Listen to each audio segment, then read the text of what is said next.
In this video, we will cover very quickly how you can link your GoPrep menu up to your front-end website. And we'll also show you what one of our GoPrep template sites look like. So while you're creating your account, you're going to actually be setting up your GoPrep subdomain. In this case, up here on the top left in the browser bar, you see it says store2.goprepdemo.com. For you, this would say something like storename.goprep.com or joesmealprep.goprep.com, something along those lines. You would simply want to copy that link and paste it to any order now buttons you have on your front end website.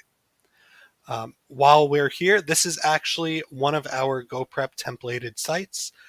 They are very affordable. It's $95 setup fee and then just $19 a month for hosting. It's a WordPress site. We will do the full initial build out for you, adding your logo, your colors, your images, your branding. And of course, we would then link up the order now buttons to your website. So it's a very quick process for you to do this on your own. And if you don't have a website yet, this is a great solution for you to be able to get started quickly.